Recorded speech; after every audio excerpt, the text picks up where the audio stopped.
नमस्कार साथियों, मैं सीमा यादव। उम्मीद करती हूँ आप सभी अच्छे होंगे।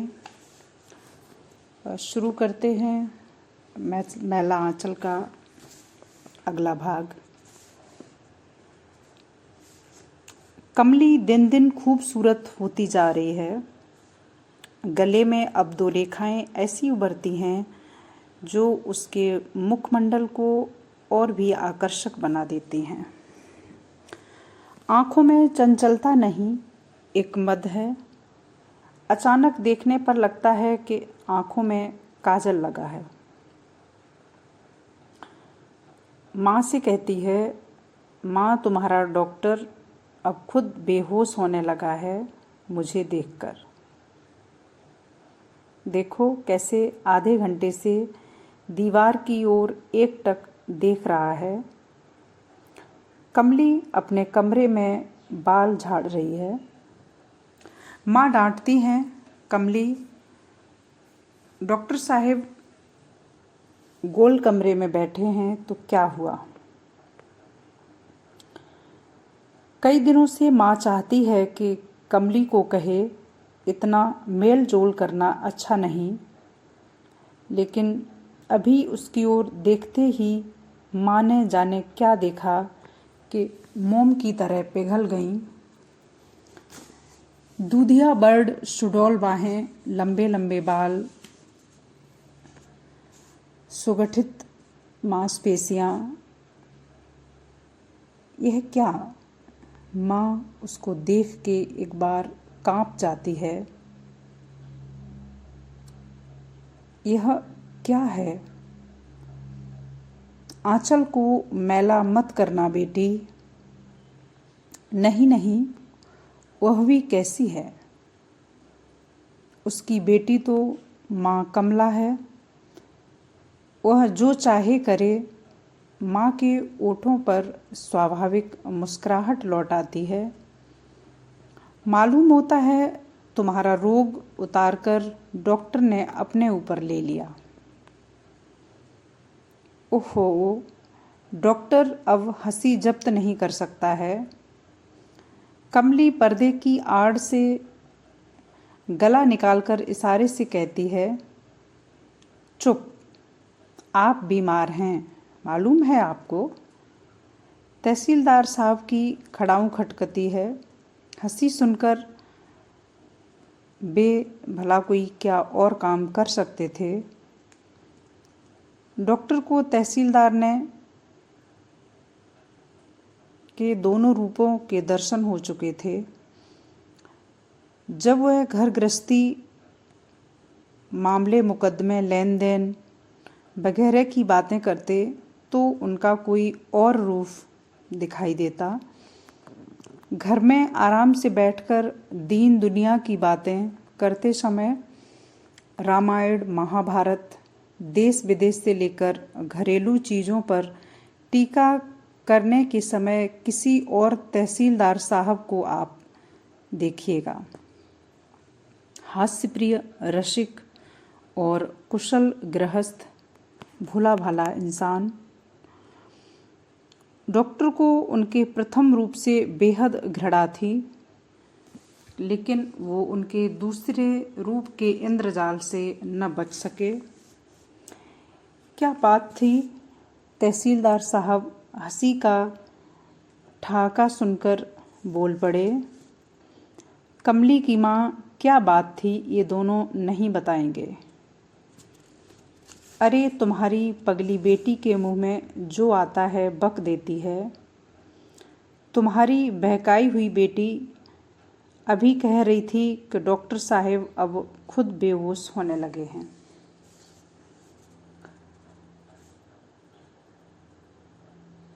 अच्छा, तब तहसीलदार साहब मुस्कुराहट को रोकने की मुद्रा बनाकर चाय के प्याले में चुस्की लेते हुए पूछते हैं। माँ हंसी को रोके हुए कहती हैं, तो मैंने कहा कि मालूम होता है तुम्हारा रोग उन्होंने अपने ऊपर ले लिया। डॉक्टर भी सुन रहे थे। हा हा करके तहसीलदार और डॉक्टर हंस पड़ते हैं।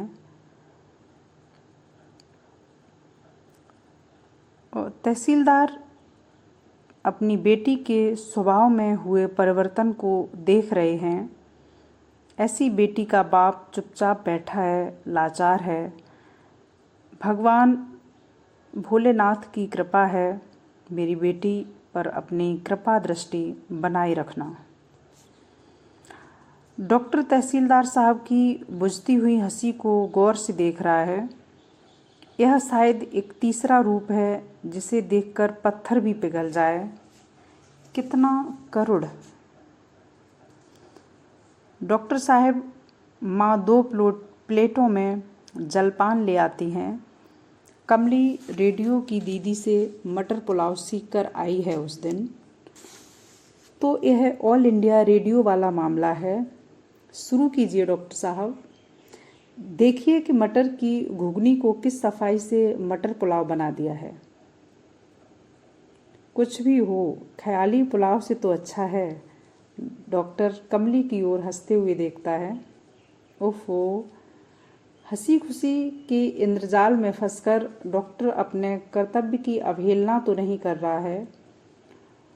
वह कभी कभी रुककर सोचता जरूर है। वह जो कुछ भी कर रहा है उसके विरोध में हृदय के किसी कोने का तार बेसुरा तो नहीं बज उठता। नहीं, वह जो भी कर रहा है सही हो या गलत, अच्छा लगता है उसे। प्यारू ने कई बार कहा, आंगन की ओर खुलने वाली खिड़की पर भी पर्दा रहना चाहिए। नंगी सी लगती है खिड़की। डॉक्टर प्यारू को इसलिए इतना प्यार करता है। कमली अब रोज डॉक्टर के यहाँ आती है। मौसी कहती थी, तू गलत कर रही है, तुम दोनों गलत कर रहे हो। इसके बाद क्या होगा सोचा है कभी? क्या होगा इसके बाद डॉक्टर? कमली आम के फांकों की जैसी आंखों में मधु डालते हुए पूछती है। कहो तो डॉक्टर, क्या होगा? डॉक्टर, जो भी होगा मंगल होगा। तुम क्यों अभी से इतना घबरा रही हो? डॉक्टर, तुम क्या कोई जिन तो नहीं हो? जिन क्या है? जिन एक पीर का नाम है। वह कभी कभी मन मोहने वाला रूप रखकर कुमारी और बेवा लड़कियों को भरमाता है। गरीब से गरीब को धनी बना देना उसकी चुटकी बजाने भर की देर, फिर बिगड़े बर्बाद कर दे। जिस पर उसकी नज़र पड़ जाए वह रातों रात राजा बन जाए। कमली के गले की दोनों नई रेखाएं जल्दी जल्दी बनती बिगड़ती हैं। वह डर तो नहीं रही, डॉक्टर को पकड़ लेती है। क्यों झूठ मूठ डरने लगी?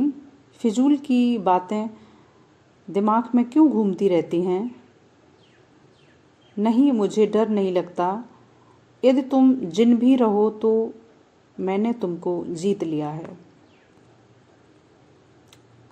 इतना भरोसा डॉक्टर कमली की आंखों में चमकते विश्वास का स्पष्ट रूप देख लेता है। कमला निरोग है, स्वस्थ है। तुम बाहों पर उस दिन कौन सा जेवर पहनकर आई थी? डॉक्टर प्रशांत पूछता है।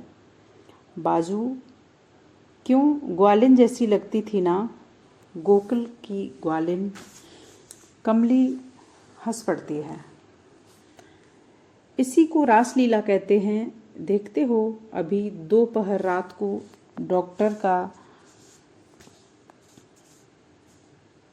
नौकर लाइट भुकभुकाता हुआ तहसीलदार की बेटी को घर पहुंचाने आता है। शादी ही क्यों नहीं करा देते? एकदम मैम साहिब। डॉक्टर साहिब भी कैसे आदमी हैं।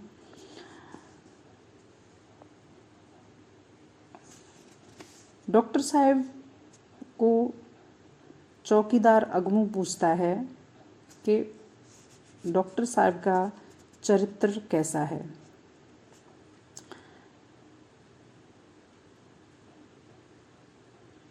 दरोगा साहब ने अस्पताल के चारों ओर से 1 दर्जन सिपाही को घिरवा रखा है। आपका घर असल में कहाँ है? दरोगा साहब हैरान होकर पूछते हैं। विराटनगर। विराटनगर तो नेपाल में है। आप नेपाली हैं? नहीं। तब आप इतना हैरान क्यों हो रहे हैं दरोगा साहब? मैं जो कुछ भी कहता हूँ लिखते जाइए। सो लिखते जाइए। मैं जो कुछ भी जवाब देता हूँ। तहसीलदार साहब पसीने से तरबतर हो रहे हैं। प्यारू का मुंह सूख गया, लेकिन आश्चर्य, कमली पर इसकी कोई प्रतिक्रिया नहीं होती।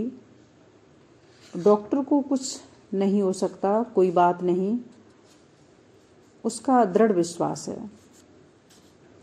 दरोगा ने डॉक्टर को 2 बात में ही पहचान लिया। अजीब किस्म का आदमी है ये डॉक्टर। देखो न जी, बड़ा खराब है ये दुनिया, किसी का विश्वास नहीं।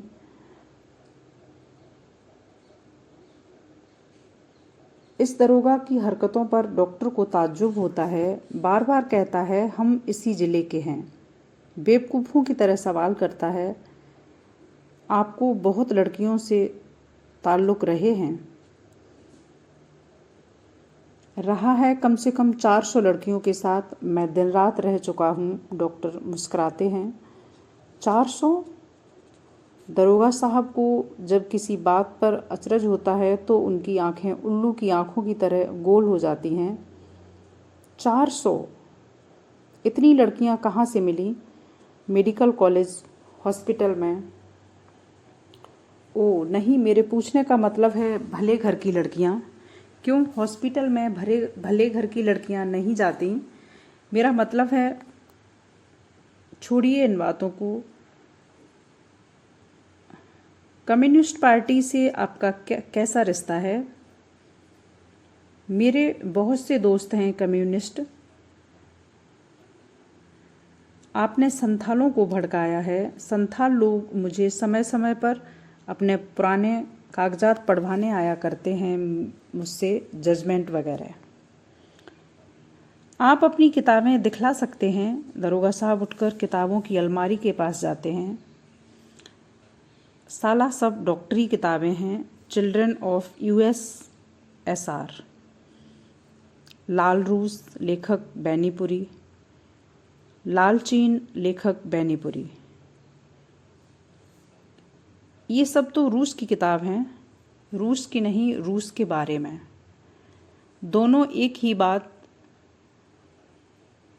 दरोगा साहब उस किताब को निकालकर उलटते पलटते मानो किताब के पन्नों में बम छिपा हो, बहुत सतर्कता से पृष्ठ पलटते हैं और अंत में डॉक्टर साहब को गिरफ्तार कर लिया जाता है।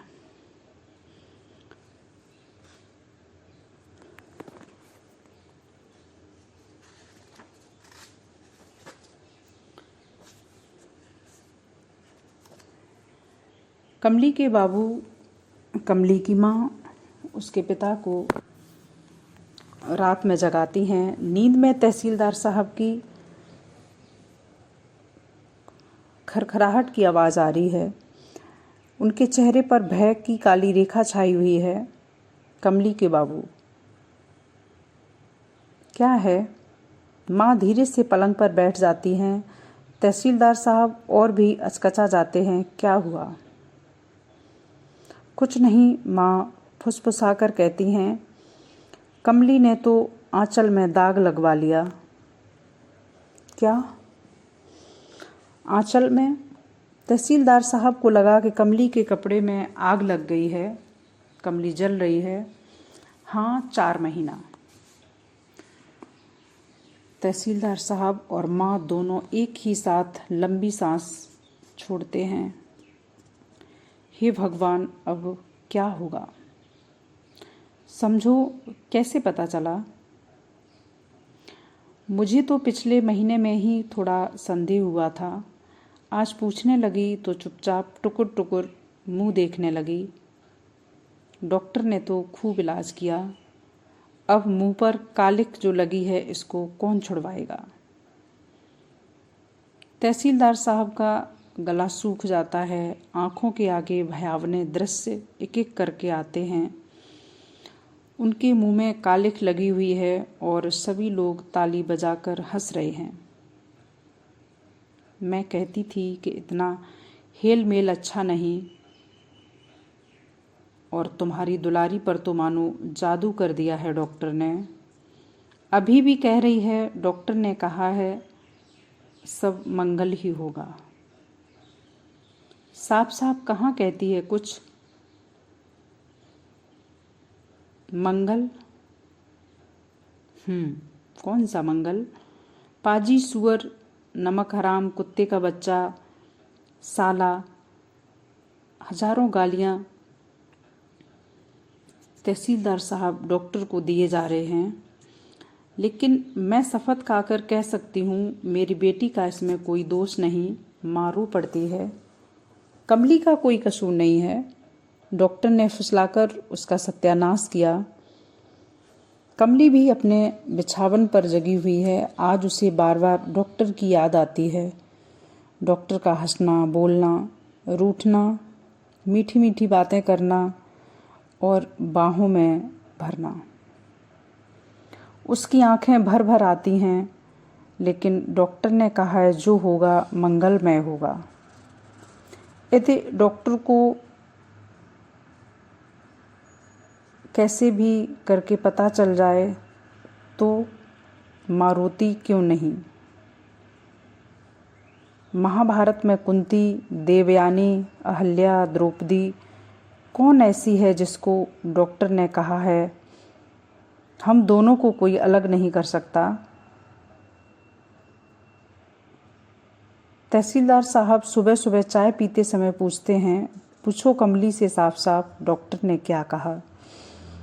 कहती है डॉक्टर कहता था हम लोगों को कोई अलग नहीं कर सकता माँ। सो तो समझा। तहसीलदार साहब का चेहरा फिर बुझ जाता है। लेकिन सवाल है वह तो जेल में है। अब क्या सजा होती है सो कौन जाने। फिर मर्द की बात का क्या ठिकाना। कमली के पास उसकी कोई चिट्ठी पत्री है? तहसीलदार साहब कानूनी आदमी हैं। कागज़ पर आपके हाथ का कभी लिखा रहे तो वह सारी दस्तावेज ऐसे ही बना दें। पटना का इस्पात भी नहीं पहचान पाए कि असली है या जाली। चिट्ठी पत्री यदि होगी भी तो वह नहीं देगी। कह रही थी कि हमको गोदाम घर में बंद रखो।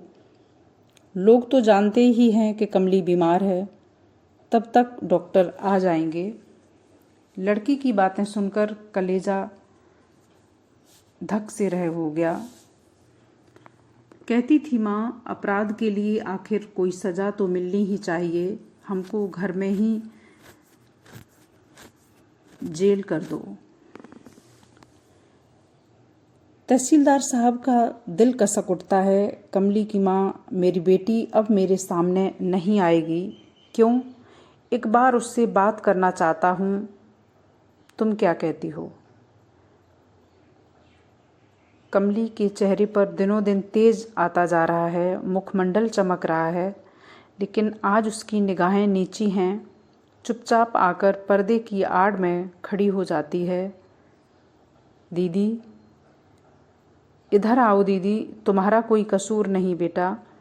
बाबूजी मेरी सूरत मत देखिए, मुझे गोदाम घर में बंद कर दीजिए। कमली रो पड़ती है फपक कर।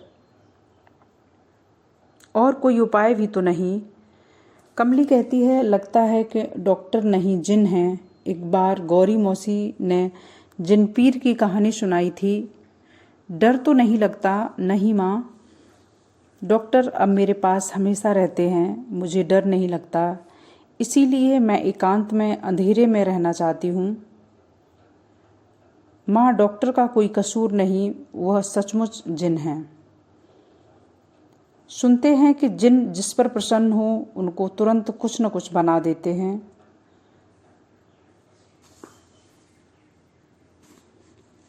तहसीलदार साहब देखते हैं डॉक्टर जब से उस परिवार में घुला मिला है रोज़ अलाएं बलाएं की आमदनी भी होती जा रही है।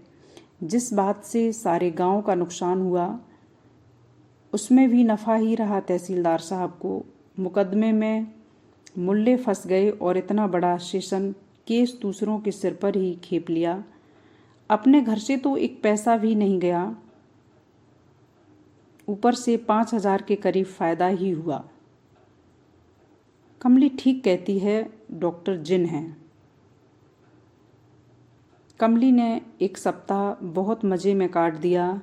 कुछ किताबें पढ़ने को मांगी। विषवृक्ष, इंदिरा, राज सिंह, आनंद मठ, देवदास, श्रीकांत, रंगभूमि, गोदान और हरिमोहन बाबू की कन्यादान। बस अभी इतना ही। डॉक्टर साहब की अलमारी में हैं किताबें। हाँ हाँ निकलवाइए, प्यारू से कहिएगा। गोदाम घर की ऊपर वाली खिड़कियों से चांद झांकता है। शरद की चांदनी, चांद बादलों में छिप जाता है। माँ दुर्गा के आने की सूचना मिल गई है। इस बार देवी किस चीज़ पर चढ़ के आएंगी? बाबा से लिखकर पूछना होगा। जरूर हाथी पर आई होंगी। जिस बार हाथी पर आती हैं माँ, बहुत सुख समृद्धि लेकर आती हैं। आज के लिए बस इतना ही। धन्यवाद।